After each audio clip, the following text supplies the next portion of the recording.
Statement on Saturday, October 7th, Israelis woke to rockets raining down on them from Gaza and Hamas terrorists breaking down their doors.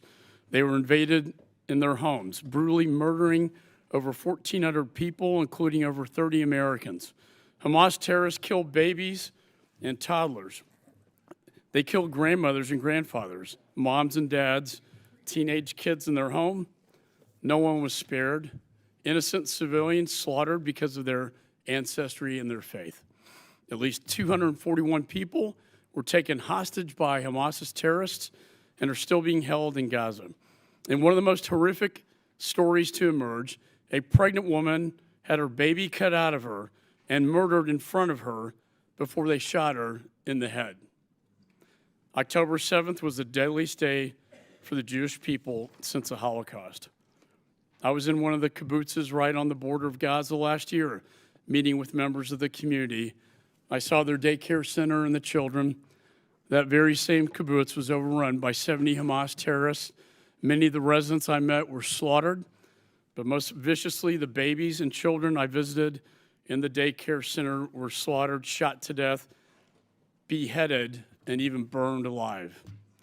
Just yesterday, this committee unanimously passed a resolution demanding that Hamas release the hostages.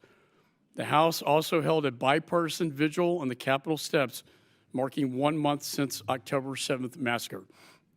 What the world has seen at the bloody hands of Hamas is simply unfathomable. The depravity of these terrorists knows no bounds. But let me be clear about one thing. All roads lead to Iran.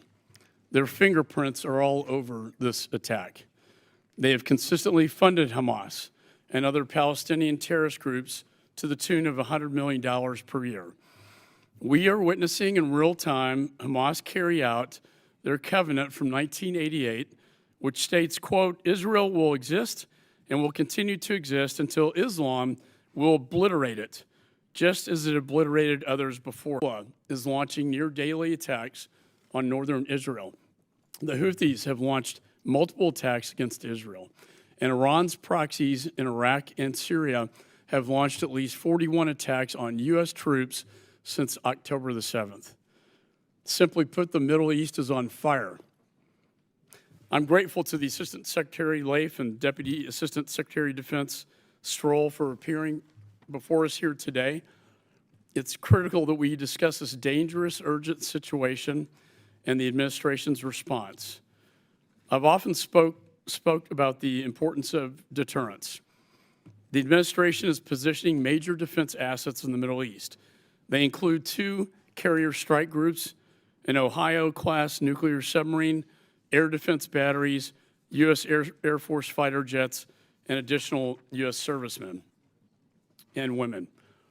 We are also expediting significant arms transfers to Israel so they can defend themselves on every front that is needed. However, deterrence is not only a show of strength, it's not the only show of strength, but the will to use it. Weakness only invites aggression. It is imperative that we continue to project strength and stand united with Israel.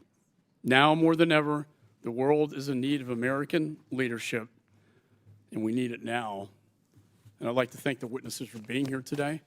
And with that, I'd like to recognize my dear friend, the ranking member, Mr. Meeks.